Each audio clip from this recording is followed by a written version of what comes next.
All right, everybody, we are live for episode, we think, 46, or could be season 3, episode 4.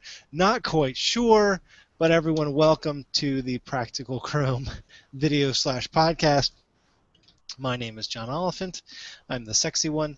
And to my left and to my right are the other two guys who are a part of Practical Chrome, James and Craig. Craig, welcome, sir.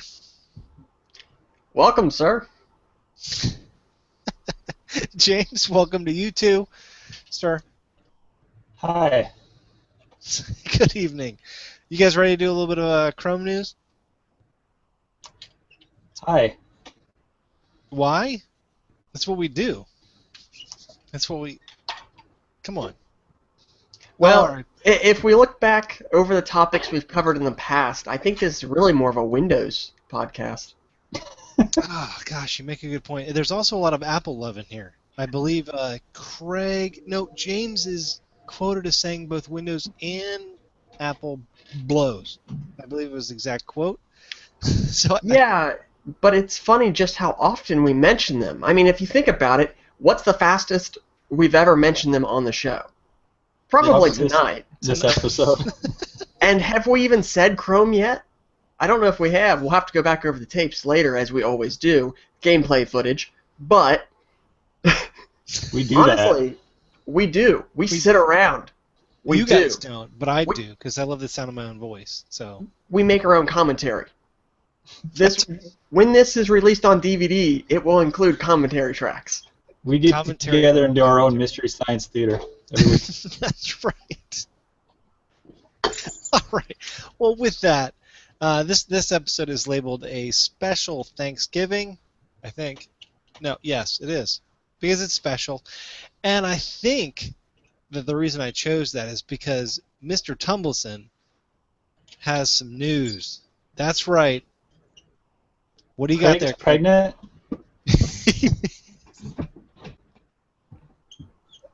Is this like share time in kindergarten where everyone gets the bear for a couple minutes and you spill your inner secrets?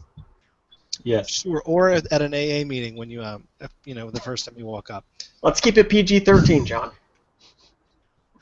We've got AA stands for alphabet anagrams. Go ahead, Craig. What do you got, man? What's going on with you? Special thanks is what's going on. I just have to say that would make an amazing TV pitch for a network like NBC because they're hurting. I mean, they could use something like that. Maybe just throw it their way as a charity is what I'm thinking. Aren't they perpetually hurting? It's like their business model. It is. It does seem like they want to be the underdog. But we'll discuss that on the following podcast if you stay tuned. Right after this one finishes, we go right into the next one. Why we hate Comcast Universal NBC. So the news of the day, John, is very humbling. It really is. As we've discussed in the past, all three of us are part of the Top Contributor program that Google operates, which is where they reward people that spend their time on the product forum helping users get better know their products, essentially. And I know you and James have put in a lot of time and effort. I have as well. And I'm happy to announce today that I was promoted to a actual top contributor status on the Chromebook Central product forum. In my graduating class are three other amazing men and women. Is it three other? Yeah, it's three of them. Some of them are men. One of them is a woman. They're great people, John. They are great people. James and I actually had the pleasure of meeting one of them, JW, at the Chicago meetup, and he's a lot of fun, as is James on good days. So I'm really yes. So I'm really thrilled and honored, and it's great, John. It's great, and your time will come, I'm sure. One can only hope. One can only hope. But seriously, Craig, and I know James, I know you might want to say a little something, but I think it's well deserved, Craig. I think that the amount of time that you put in scouring the interweb, scouring code, and also helping people directly on the product forum is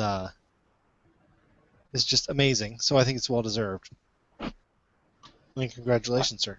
I think it's worth noting how quickly Craig went from random average loser like the rest of us to TC. If you'll remember, we were talking about becoming a rising star. That was not that long ago. And he's already a TC, so I think that's pretty cool. It's not easy to become a TC this late in the game. If you're in the forum when it first starts, you can kind of make a name for yourself, but Craig jumped into a forum that was already full of rising stars and TCs, and in a few short months became top dog, so that's pretty cool. There you go. So Thank you both. Round of applause for Mr. Tomlinson.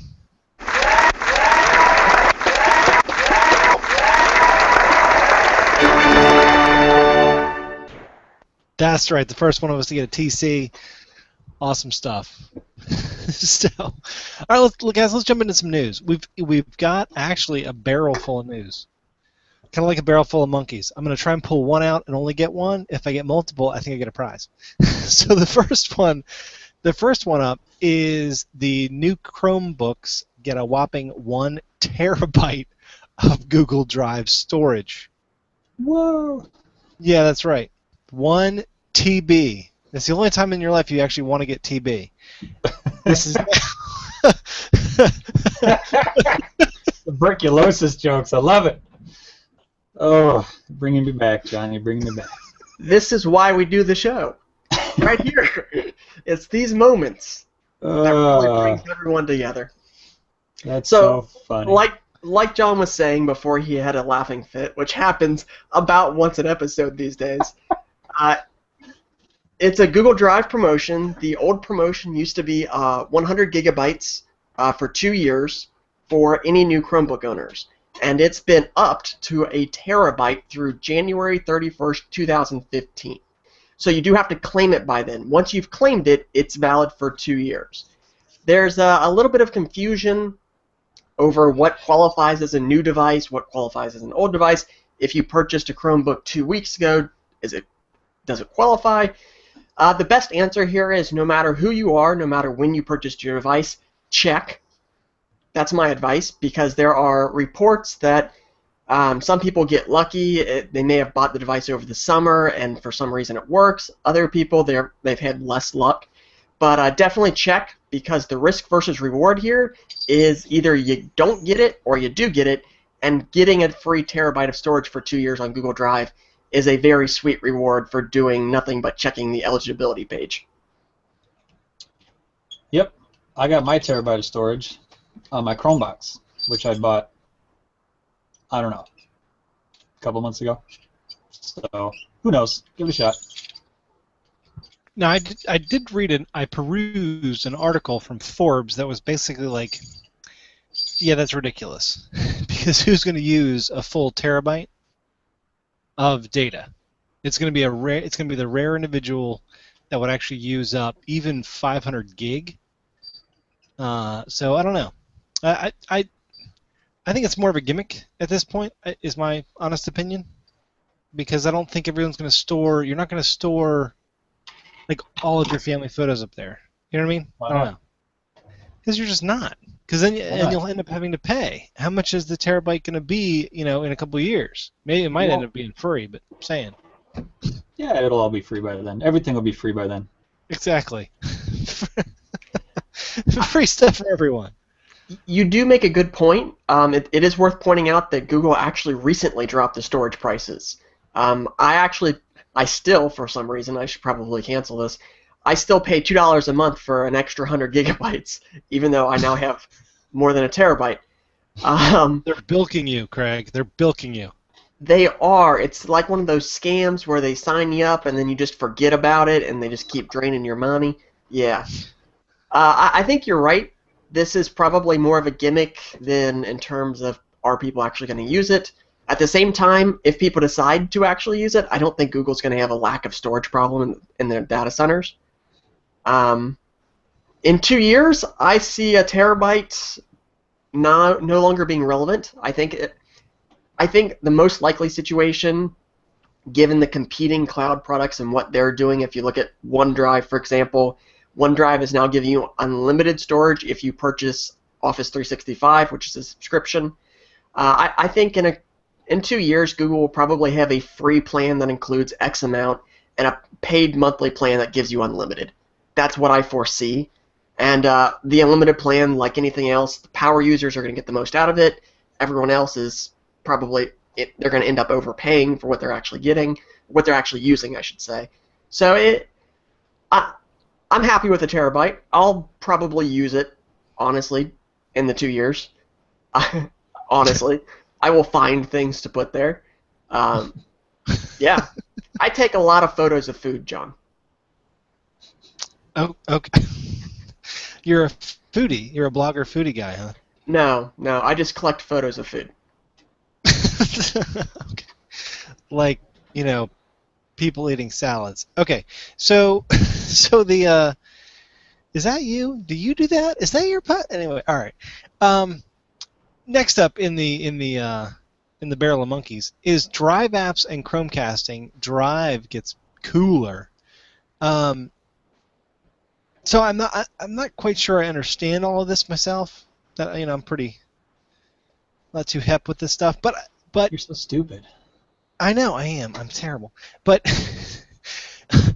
Google Drive apps are now listed in the Chrome app launcher. A touch confusing if you're not expecting it. Now this is from Joey from OMG Chrome, but the other article, by the way, was from didn't sound like ChromeStory.com. But so I'm on beta myself, but I don't see anything pointing towards this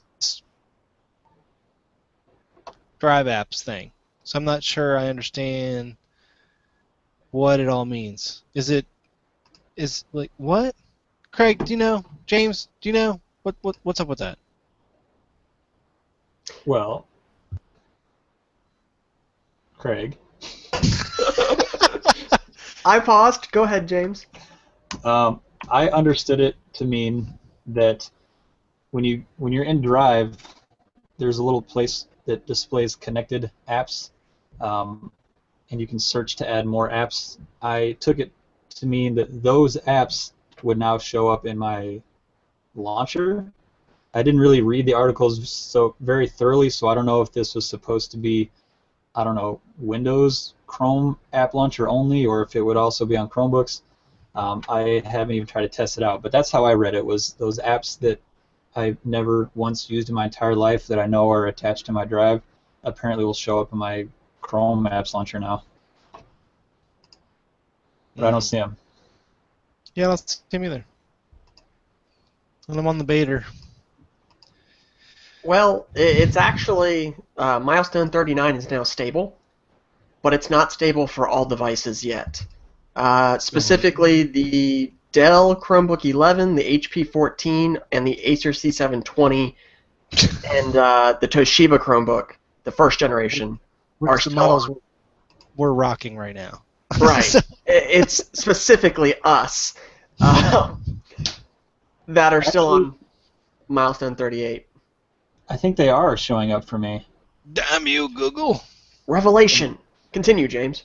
Yeah, I'm just looking at the apps that are showing up in Drive. I don't even remember adding these apps specifically to Drive. I wonder if some of them just do it like Pixlr, apparently. Pixlr Editor is one of my Drive apps. I didn't know. Shift Edit, Stack Edit, Simple Booklet, whatever that is. And these, the problem is that I don't know how many of these were already in my Drive, in my Chromebook apps, but there's the one, Form Plus. I'm pretty sure I've never seen that in my Chromebook app launcher. And there's another thing, Form Template. It's like a Google Docs template or something. I'm pretty sure it's actually working for me. I'm seeing some apps that I'm pretty sure I haven't seen before in my Chrome app launcher. So James, are you on your Chromebox or are you on Chromebox. Yeah, I was gonna say this. That's why you're able to see it. So. Yeah. Yeah. Yeah. Yeah. The other thing was that the Chromecast, you can stream videos that are stored on your Google Drive via Chromecast now. Allegedly. It says that Joey writes, the feature adds a handy button to your compatible files stored online, letting you quickly and easily shunt them over to a nearby TV. Which files are compatible? It just says your compatible files. Hold please.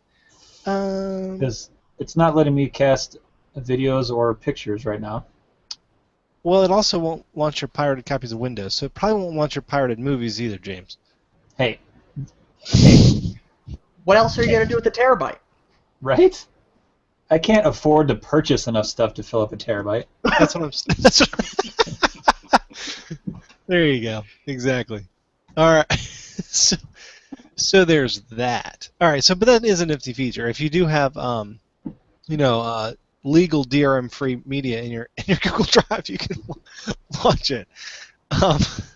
No, seriously, he doesn't actually give a Joey doesn't give an exact. Thanks a lot, Joey. Yeah, Joey. My assumption would be it's the files that the Chromecast typically supports. Yeah, So exactly. Is Netflix a file? To some people. All right. The next step in the news, the Bookmark Manager goes native. That's right, ladies and gentlemen. The Bookmark Manager that we mentioned last week, or a week before, I think, actually, because we took a look at it on air, and we were looking at the new awesome tiling that is the Bookmark Manager. And I actually showed this to someone at work just the other day. I'd remoted in to take care of something, and he was using Chrome, and actually I'm going to bring that up later in a recommendation I have. But he has a ton of bookmarks. I mean, like literally thousands in no exact folder, right? So at first he thought this would be a good idea because of the automated bookmark area where like they try and put them in little folders for you. But when he saw the UI, he was like, nah, I'm good. Because he was like, they're so big. And he has a good point. But all that being said, the fact that it is now it goes from an extension to now being the native bookmarks tool. Craig, I know that you had thought about it because of the whole sharing feature, but have you tried it yet? I will be more open to trying it once the complaints stop coming in. You mean like my intro to the new bookmarks? Well, we've had a lot of problems with this on Chrome OS. There's been a lot of adverse effects from people installing the extension on stable. In the past, it's caused things like your device to show a black screen between the time you type in your password and hit go and the time you start to see your desktop. So there's been some problems, and it's very hard to get rid of once it's there, which is probably by design. But once the complaints start to die down, I will probably give it another serious look. But right now I'm a little busy addressing the complaints. That's why you wear the TC hat, my friend. So, James, have you tried it out? No. My bookmarks still look the same as they used to, so. Well, next up in the news was actually how you liking that new bookmark tool? Oh, you're not? This is how to get rid of it. So Joey or OMG Chrome, again, he had that great article about how it works, the added features. I'm going to go over the features real quick just because I did poo-poo it there for a second. But it adds image thumbnails, folder suggestions, improved search scans, automatic sorting by topic, create public and shared folders. Dead links are archived, so that's pretty cool. And of course, Google Sync. So those are the benefits. And now let's get on to the how to turn it off. So Joey said, in his next article, basically, literally was, oh yeah, this is how you get rid of it. And I haven't read how to get rid of it because honestly, I haven't had any problems. I've lucked out, I guess, on my Chromebook. It's been great. I haven't had any problems with it. I don't really go there often. I have the bookmarks bar pretty much, and everything else I just type into Google what I want, and then Bob's your uncle.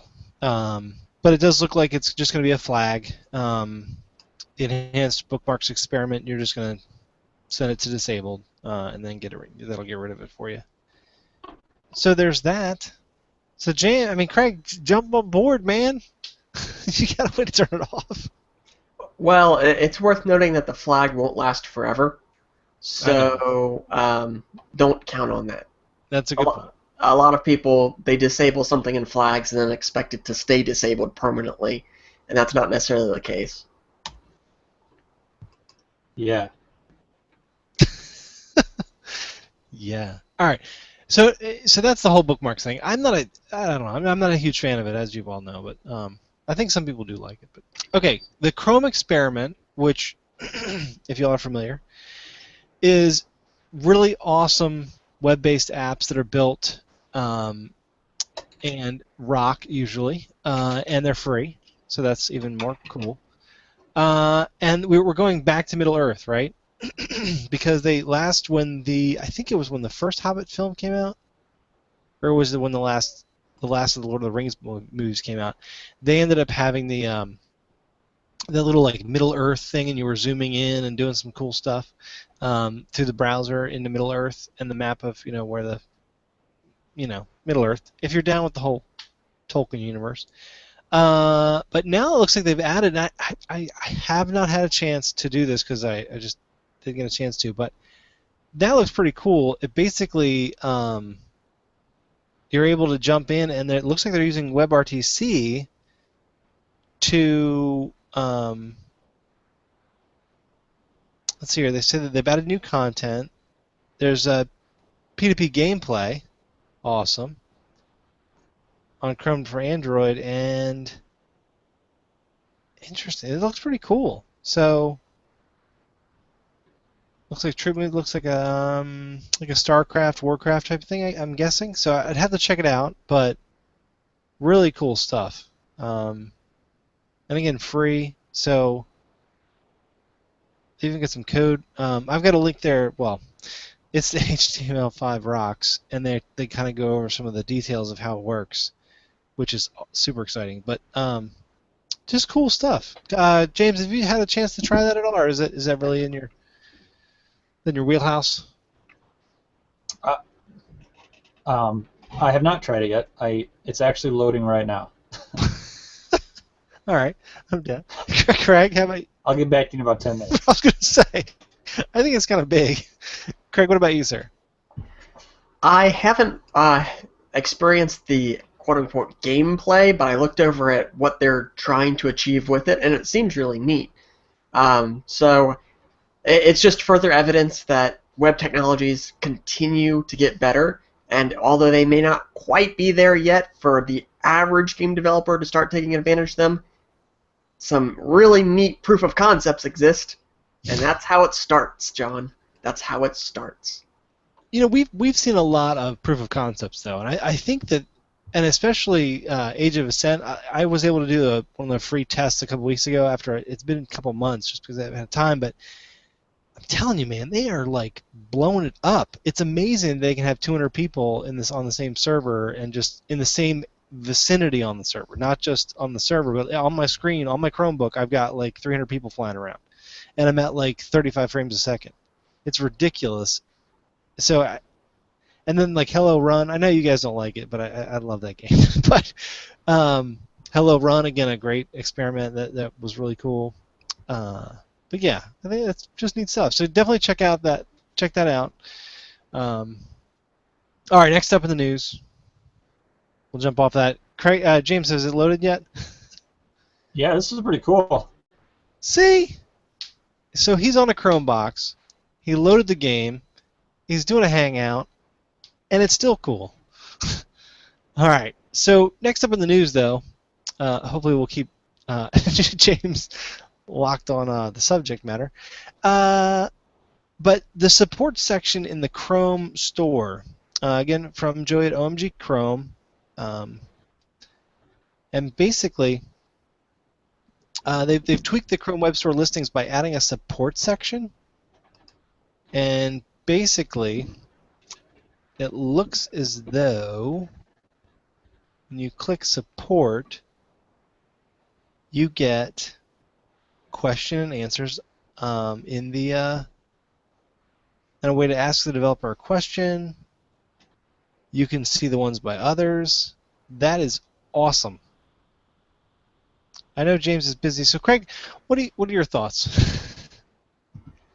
I think it solves the problem of users leaving a poor review with a problem report as the review. Unfortunately, it also requires that the developers actively engage on these listings, which may not always be the case for every developer. You would hope, at least for the popular stuff or the paid apps, it would be, but we'll kind of have to see how well that goes. I think it's better implemented than the Google Play Store version, but I'm still kind of hoping that the Chrome Web Store disappears in favor of Play.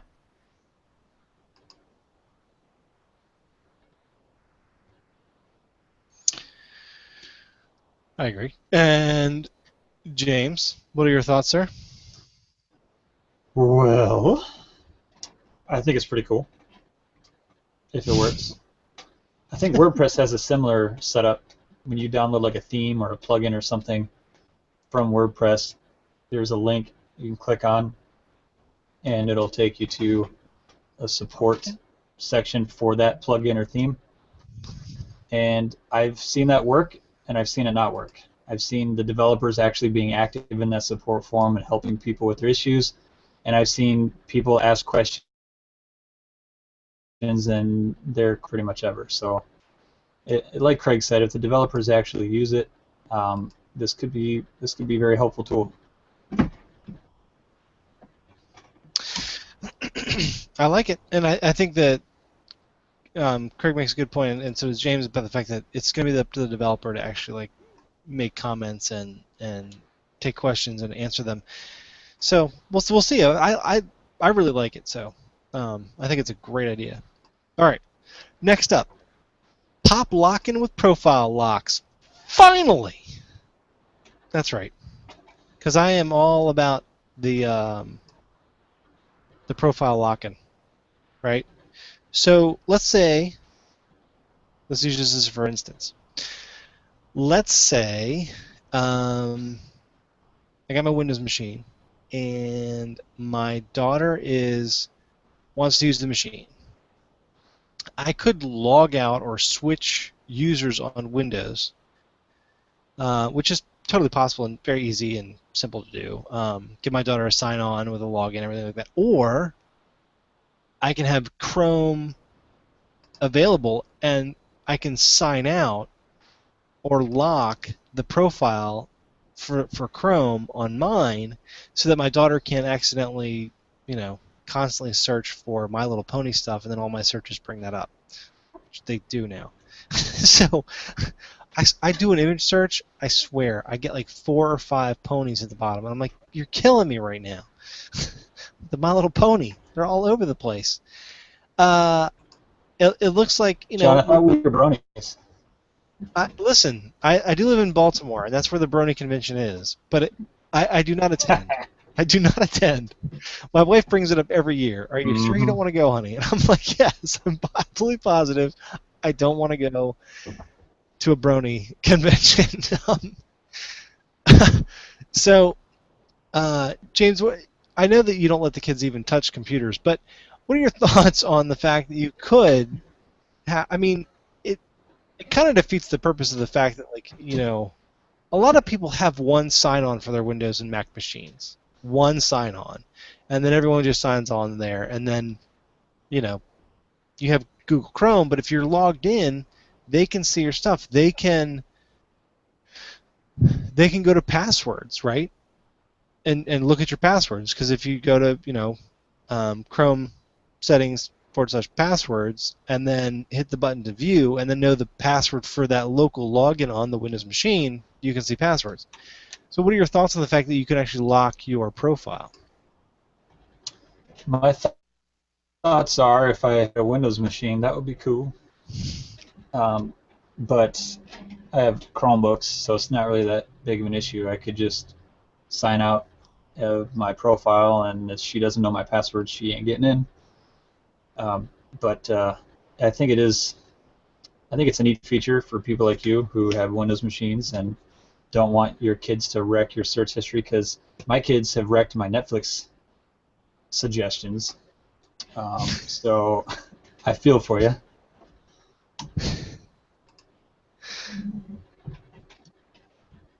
Craig, what about you? Are you down with the locking? Honestly, it seems a bit redundant. As you pointed out, John, for Windows, it makes more sense to set up an isolated user profile.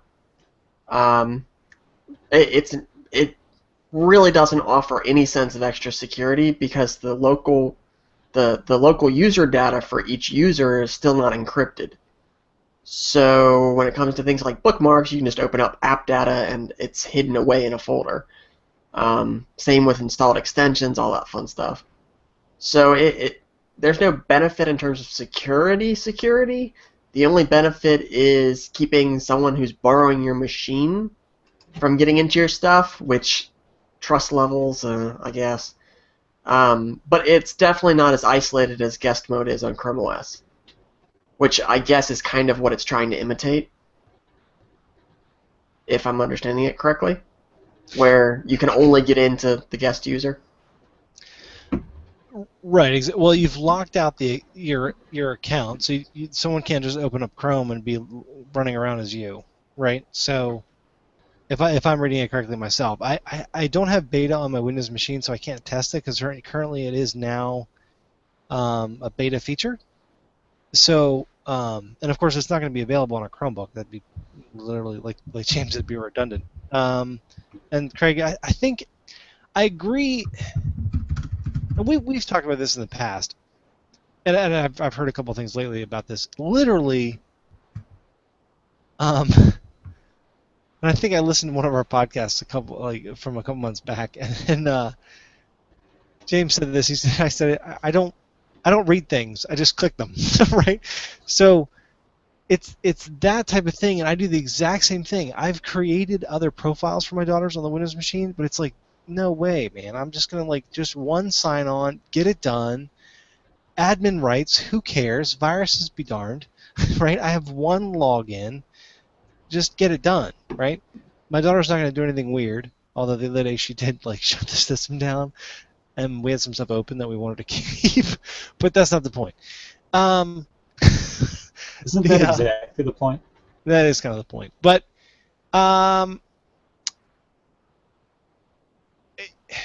I think it allows for that the people that only have one login and just want, a little bit of privacy or a little bit of, don't update my search history with ponies. So I understand where you're coming from there, Craig. It is redundant because the right way is the right way. I don't know how you look at it. So all right. For the record, I let my kid touch my computer the other day.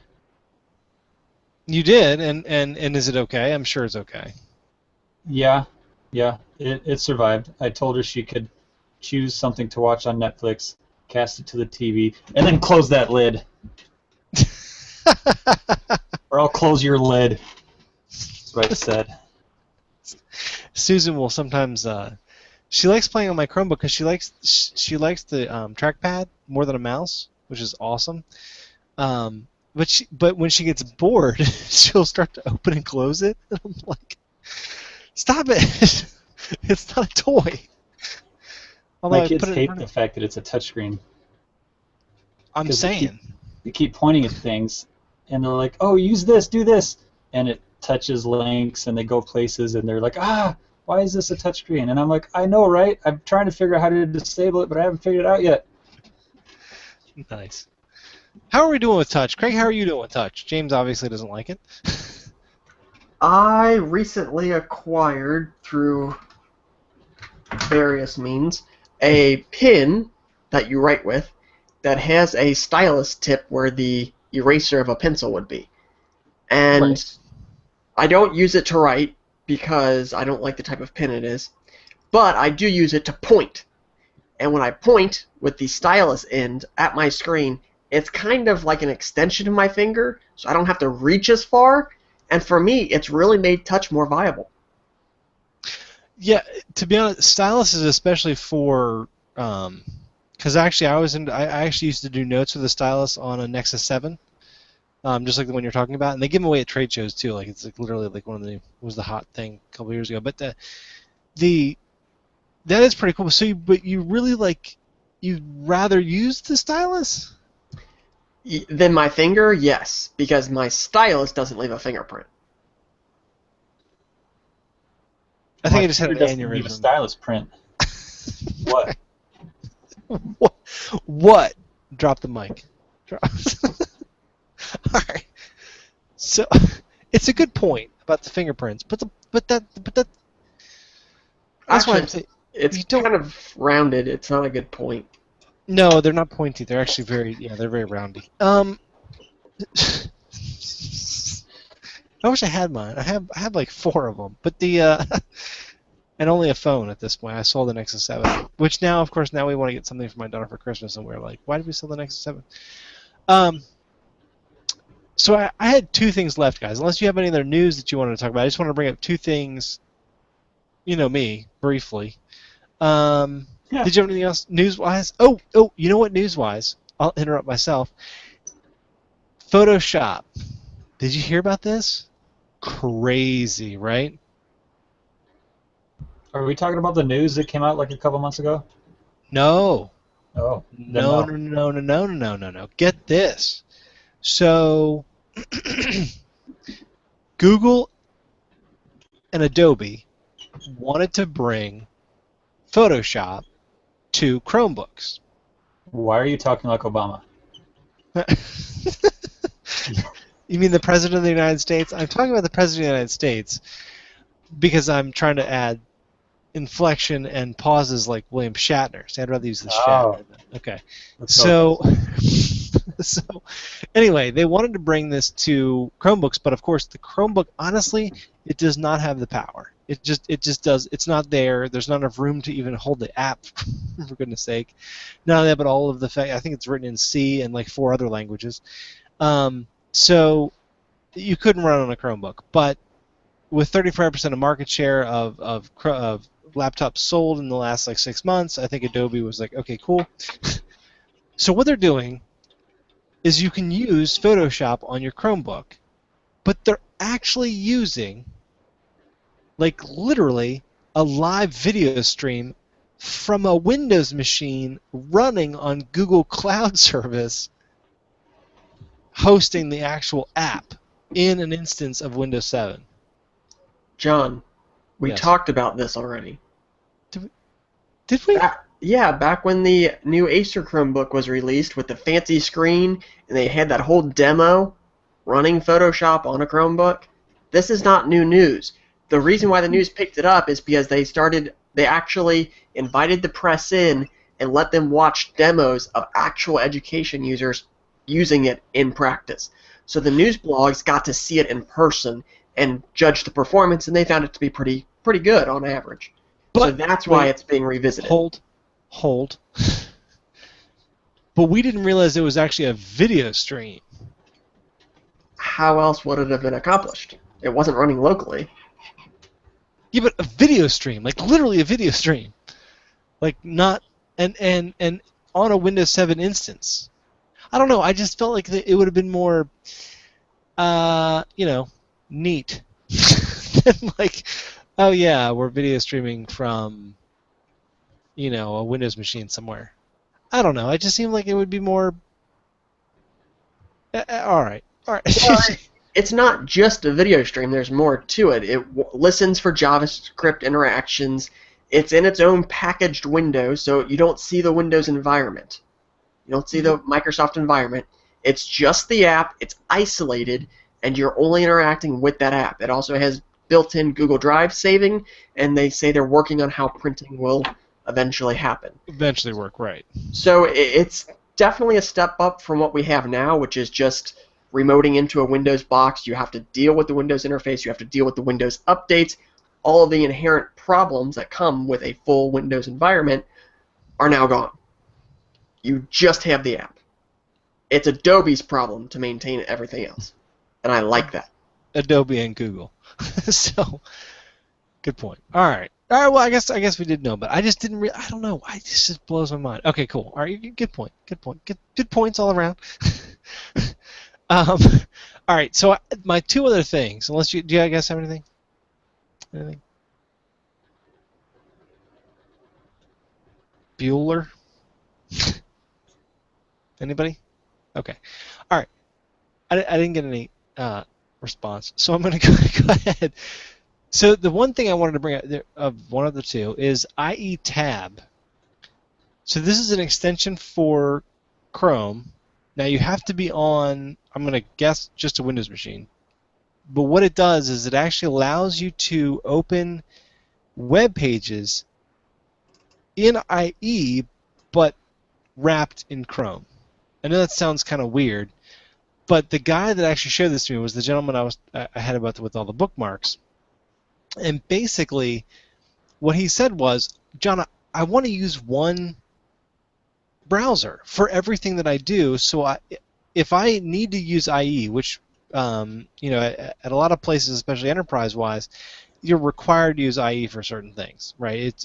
Either it's got an ActiveX thingy or something else, and you just need to use IE, or the darn app just basically forces the issue of you must use IE. Whether or not it actually works or not, their support model will only go through one browser because they don't want to have to deal with multiple, right? So with that, he's like, I want to be able to, I know that we have this one app that we need to use in IE, I want to use Chrome, so I do. I use Chrome for multiple applications in our environment, and so now I have one browser. When I go to our domain, boom, it just opens it in Chrome IE tab, and it works really great. And he showed it to me, and it worked really well. I was actually completely floored that it worked as well as it did. There is an add-in that's required because of the fact that we're losing nasal, right?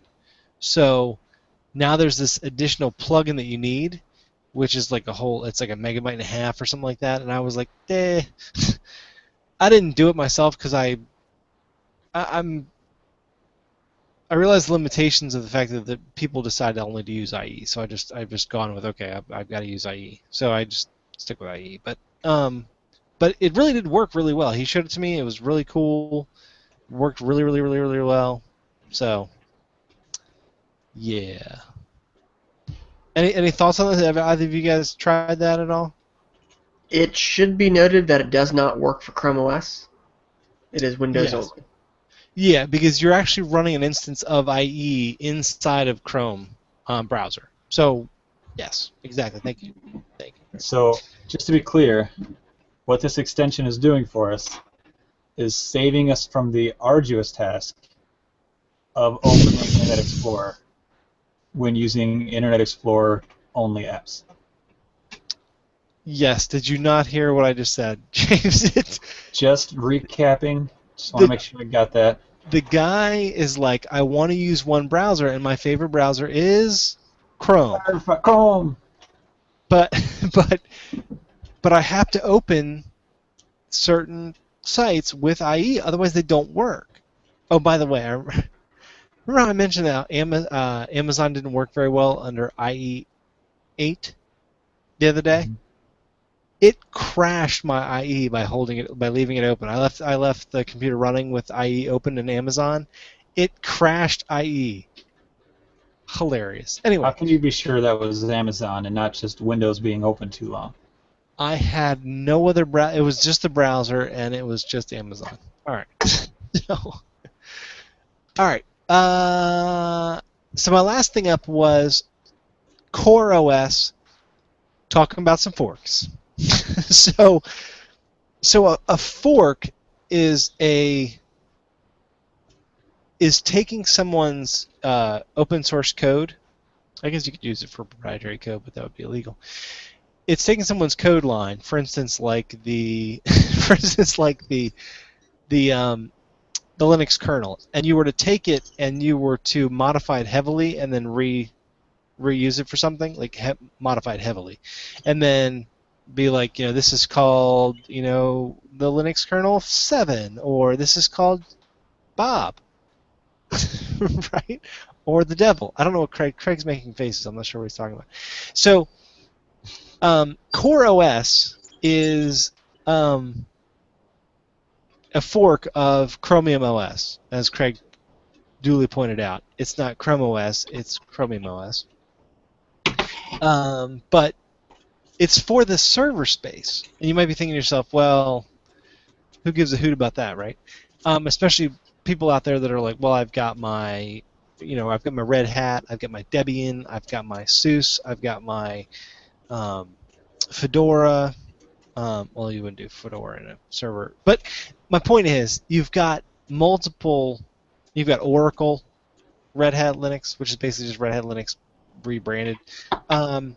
You've got all these different Linux distributions, or you could use Windows Server, right? So you're like, well, what's the whole big deal about Core OS and it being a variant or a fork of Chrome OS for servers?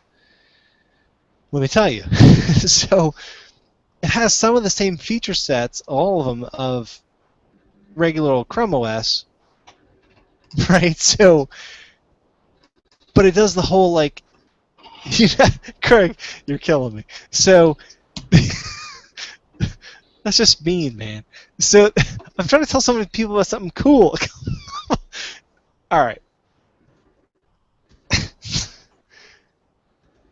If anybody's interested, just check out ChromeOS.com, because it's actually super duper cool.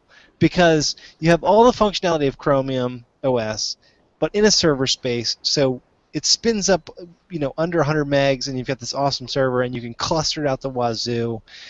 And it also uses Docker, which, if you're down with the whole Docker business, you're literally compartmentalizing every single piece and making it manageable from one host. And it's awesome. And if you need to update your Core OS, it updates just like Chrome OS, where you have a partition that's active and a partition that's not, and it updates the one that isn't, and then you tell it to reboot when you're ready, and it literally boots up the next one, and if it fails, it rolls back over to the other one. Simply awesome. I mean, like, literally they've pulled the best bits over. And then they're using Ansible, they're using all kinds of different tools that are available, and they're rolling them into it to make it easily manageable. So it's just friggin' awesome is what it is. Craig, any thoughts? To summarize that big ball of nonsense, it's basically taking everything great about Chrome OS, what we love about it, and applying it to the enterprise server. And like John said, it has some neat technical things that the geeks that are listening, well, they're all geeks, but we're all geeks. We are all geeks. Right. Anyway, it does use Docker, which is basically Legos. That's what Docker is. It's Legos. So you build your own whatever. Build your own paradise with Docker. It's neat. It really is neat, but it's not something that I think in general can be explained in an elevator pitch.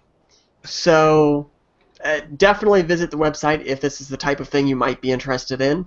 And if it's not the type of thing you're interested in, go to the website anyway, because their logo is really cool. I know. Everything about Core OS is pretty spanking awesome. So that's all I'm saying. All right. So I think that was it. Unless, James, would you like to add anything? No, I'm good.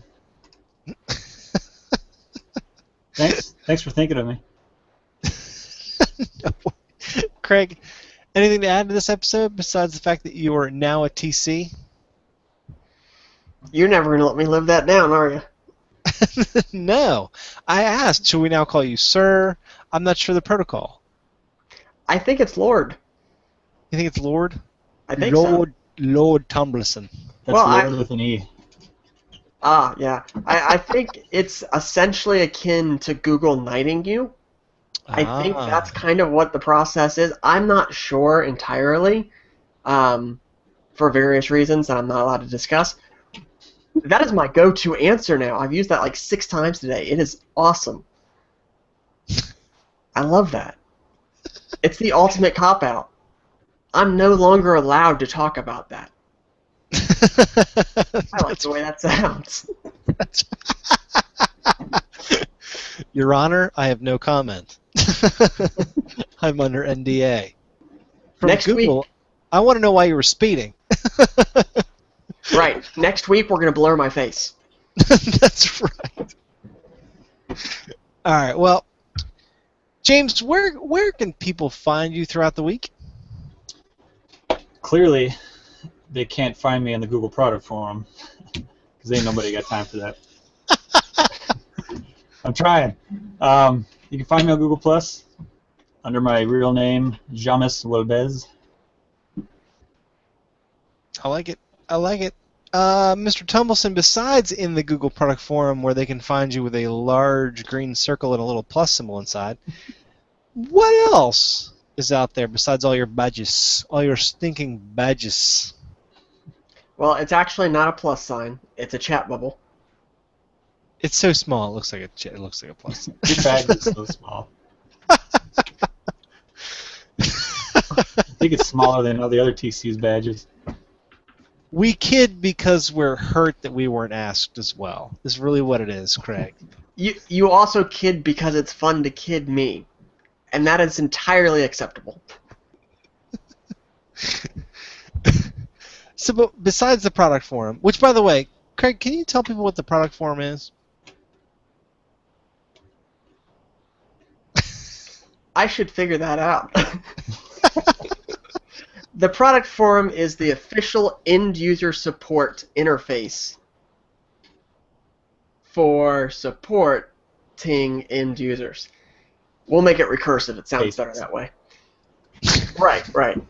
Essentially, if you run into any sort of problem with Chrome OS, no matter how small or petty, you can stop by and complain, and we will send you either a proper answer or we will point you in the best direction to get more assistance.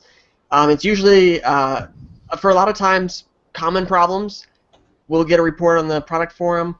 If we get duplicate reports, we'll merge them into one so that we can keep track of it. So if you find a problem while using Chrome OS and not just stable, beta or dev 2, stop by, see if anybody else has reported it, see if we're tracking it, and if not, go ahead, file a report, and we'll get started on the process. And it's available at chromebook.com/community. There It's also you a great go. place to share hedgehog memes. We It don't is. talk about the hedgehogs. Or be told, how to fix something. So that's good. Now, if you do have any petty questions, please go there and put them all there now so that James can answer a number of them at once and then get his his thing up, his answer right up. Okay. So any questions like how do I turn this thing on? James is right on that. I have a tutorial for that. He does. For the record, I cannot endorse this behavior. No, of course not. Of course not. You wear the hat. You're now the man. Not cool. Oh, yes. I'm the All right, big, John. scary organization. That's right. Work for the do no harm people. All right. Right. No, I love Google. I love the Googs. Me and the Googs, we go way back. All right.